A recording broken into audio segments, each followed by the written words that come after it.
What's happening, guys? Welcome back to the studio for day 3. We're going to do a little bit deeper dive into the world of negative scanning. Those of you guys who are able to get your negatives developed, we're going to, even if you had a chance to scan them at school, we're going to do a little work with some DIY scanning techniques. We're going to revisit the scanner that we used at school to try to see if we can figure out what it is that made this one work so well.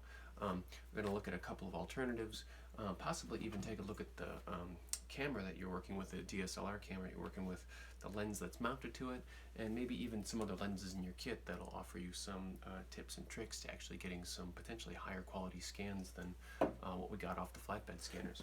So let's get a little closer look. Alright, so if you remember right, these flatbed scanners opened up and they had these negative holders on the inside. This is something we'll talk about in a minute. We'll just kind of come back to that guy. But these scanners basically work where, imagine putting your negatives down on the inside here, pulling them out of the sleeves. A scanner bar will actually travel down horizontally over this space and create sort of, you can call it a photograph, or a composite photograph more like. It'll sort of take bands of images as it goes down. But one of the things that will make this scanner unique is that on the other side, if we take off this backer plate and show you guys the back here, this light bar is going to backlight all of your negatives. So that backlighting will be super critical. If I'm going to kind of break down what it is about a high quality negative scan that we really need, backlighting is really important. We'll kind of count that as like the first one. So if we're going to reproduce this thing at home, we've got to overcome the backlighting problem. Now, another really great thing about these scanners is when you put your negatives in there, close the lid, and then don't touch the table, it's a very stable imaging platform. So there's not a lot of vibration in here. Nobody's pushing any buttons. The only vibration in the machine itself is the motor that actually moves the scanner bar over. So the second thing would be a very stable image, right? So we got to try to reproduce that sort of rock solid stability if we're going to try to do this with a camera. Now the last thing, which I'm not going to demonstrate right now because I'm not plugged in, would be the brightness of this light, right? As that light bar travels, it's a very bright light. If you accidentally looked into that thing as it was scanning, you know how bright that guy was. So we have to reproduce the brightness of our backlighting. So those three things what we're going to have to reproduce if we're going to try to make this thing scan from home. Now there is the possibility that, say, somebody in your house has like a business scan or something like that, that you may actually have something like this at home without the backlighting, but a flatbed scanner like this. So in the event that you do, there might be a couple of tips and tricks you can use to potentially make use of a standard flatbed scanner and incorporate your own backlighting. I've never tried this before. I think it might be kind of fun for you to give it a shot. So we could potentially talk about those things, but I think for the most part we're going to focus on what could you do with something simple like a smartphone and your camera to get something like a high quality scan out of that. So the first thing maybe I'll address is the backlighting. Like, how do you actually get that high quality backlighting? Well, it's possible that, like we had at school, you may actually have something like a light box, right? This is kind of an old school light box. It's really thick. If I took off the cover, you'd see a couple of fluorescent light bulbs in there. Not so bad for doing drawings on, things like that, but you'll notice here in a minute why it just won't work for negatives. I'm going to power this thing up, and as soon as I turn it on and get the cell phone anywhere close to it, you'll see, so these bars that you see kind of traveling through the frame here, that has to do with the frame rate that your smartphone is capturing at, and also because of the way that the fluorescent lights actually fluctuate at a really high rate. So even though it makes for a really great place to view your negatives with the naked eye, not such a great tool for photographing on, at least with a smartphone. You could potentially photograph with your digital SLR and something like that, but in the video I shared with you guys yesterday, there are you saw a couple of pretty nifty LED, sort of like super thin LED tracing tables. Those are great if you got the 20 bucks or 30, 40, 50 bucks that that it might cost you to get one of those LED tables. That could be a really elegant solution, but you know what? You've got one of them right here in your smartphone. If you download an app on your smartphone, just look up something like Light Table or Lightbox. I bet you'll find this free version where all you do is you make a couple of adjustments and you could adjust the kind of lightness or darkness of that space, but just crank the brightness all the way up and you essentially turn your smartphone into a light box. Let me pull out one of these negatives and just give you an example of how that might look. I'm going to use some 120 negatives today so that it's a little bit easier for you guys to see that detail. But with just your smartphone activated here, right, like that's actually a fairly good light table. It isn't quite as bright as some of the other light tables that we have access to, and it's definitely not as bright as my last solution, but that could work pretty well.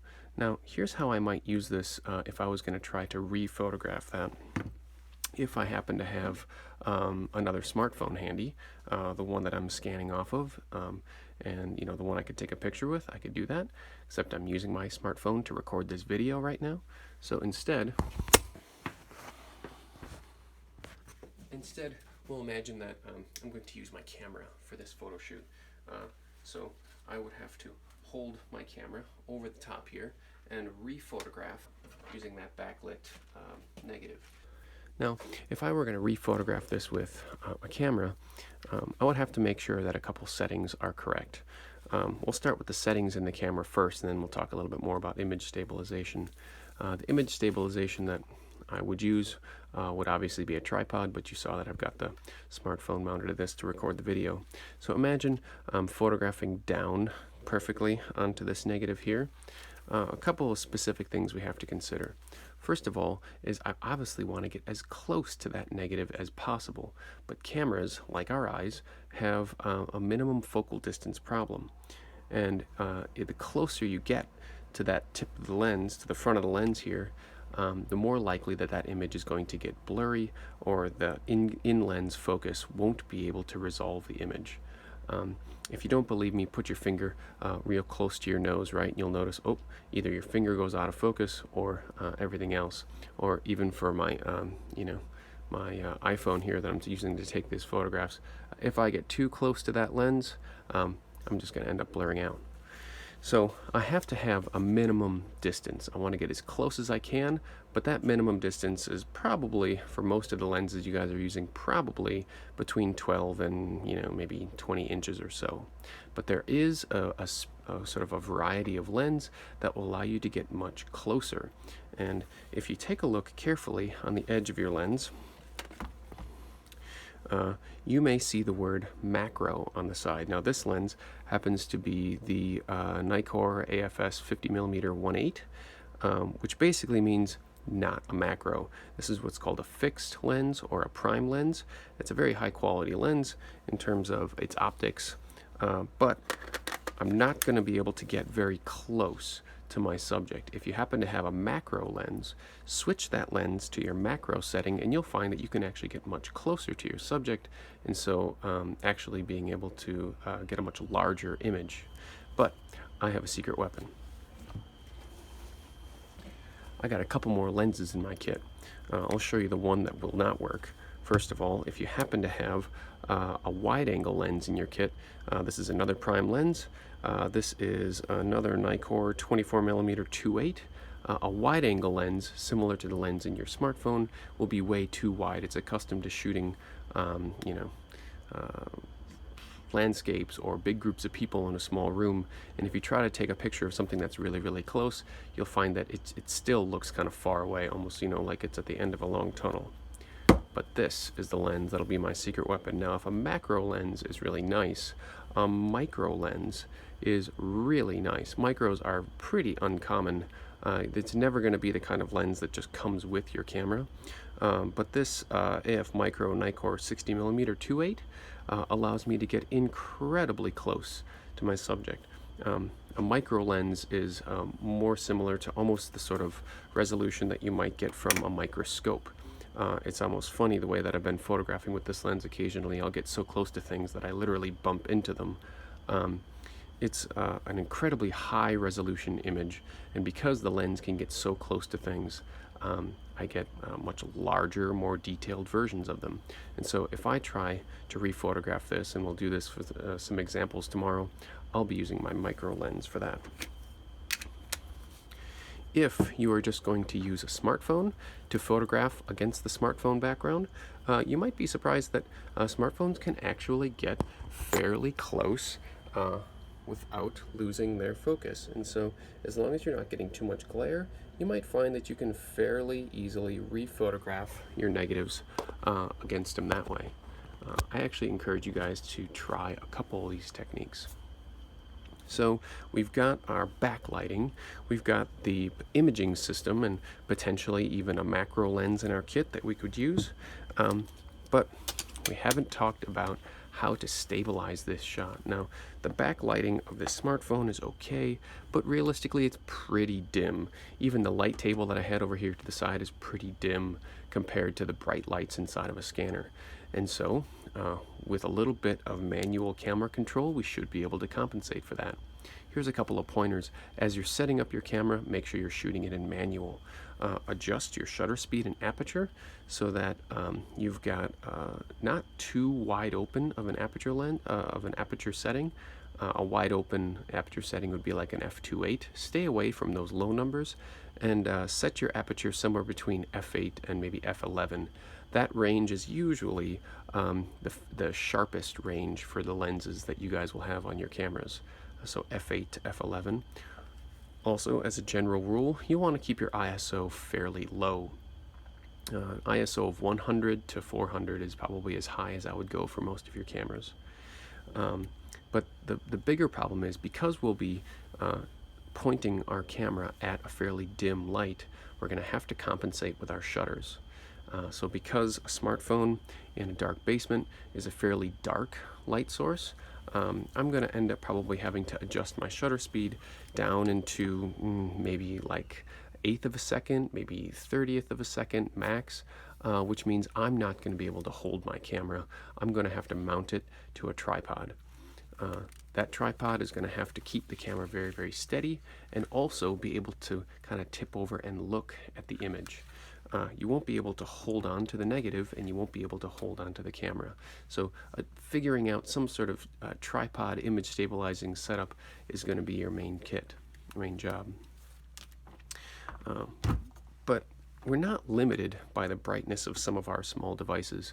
I'm actually kind of excited to try something tomorrow when the sun comes out that I've never tried before. Now, if a light box and a smartphone are too dim, well, the easiest and cheapest way to go out and try to take care of this would be to use the sun. The sun is an intensely bright light source compared to all these other light sources that we've shared, and it's free, right? So the only thing we have to overcome is how to stabilize our negative. So, if you happen to have one of those fancy negative carriers that the previous video illustrated for you guys, sure, go ahead, you could try with that. I'm going to pretend like I don't. You could tape your negatives to the window, right? And if you have a window that happens to look out toward the sky, you could literally just grab some clear tape and carefully put a little tension on that negative and just kind of tape that to the window and photograph right through it. The sun will be passing through the back, will illuminate your negative more than enough than what you need, and you can photograph it from the front. But I don't have any windows that look out into the sky, really. There's a lot of trees in the way, and I won't have a nice clean image. So what I'm going to do is I am going to create sort of a sandwich. I have a couple of scrap pieces of glass laying around my studio. I'm going to do a little glass cutting here, and I'm going to create a glass sandwich and photograph my negative through so that I can walk out to the backyard somewhere where I have a nice clean shot of the sky, hold this thing up and let the sun pass right through, and I can probably shoot with a fast enough shutter speed that I could hold the negative in one hand and my camera in the other and be able to shoot right through. Now, if that's something that you want to try, I'll just give you guys a really quick glass cutting demo right now, and set you off on your way to trying a couple of these DIY negative scanning techniques.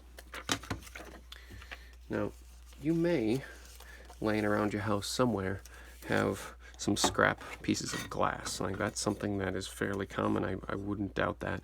But what you may not have laying around the house is a glass cutter. You can't cut glass with a saw, or you can't cut it with a blade. You actually have to break the glass or snap it. So the glass cutting tool that I use is actually not a blade at all, but it's a small metal wheel that scratches the glass, and on the other end there's a small anvil or a hammer. I'm going to use this piece of glass since I'm photographing with 120 negatives. Let's see here, this one's a little bit bigger. I'm going to use a slightly larger piece of glass. I'll try to cut this piece of glass in half, create a nice sandwich for it, and rough down the edges. So I just happen to have this cutting mat sitting here, which should easily enough show me about where my center line is.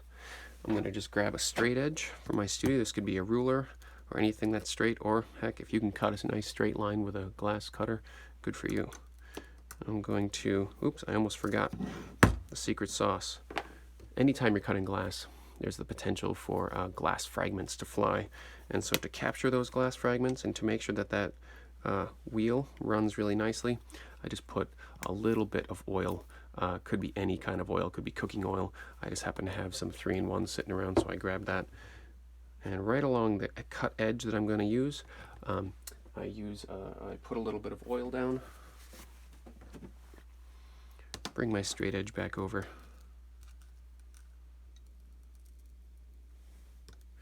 And I only get one pass at this, and I don't know if the mic will pick this up well enough, but it makes an absolutely terrible grinding sound.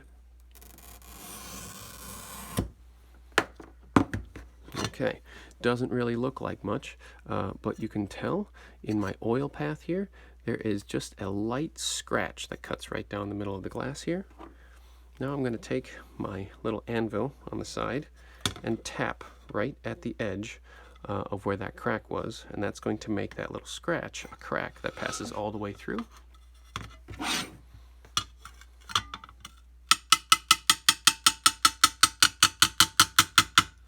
Now, if this was a young piece of glass, that would probably be enough and it would just snap. I have a feeling, though, that this piece of glass that I dug out of a bin somewhere is probably pretty old. And so to avoid a huge shatter, I'm going to give that 1 or 2 more passes.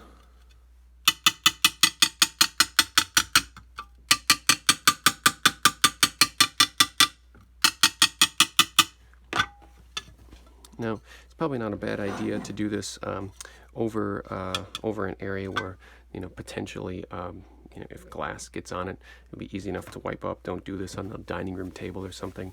Also, very good idea to wear a pair of safety glasses just in case that glass goes flying and you catch one in the eye.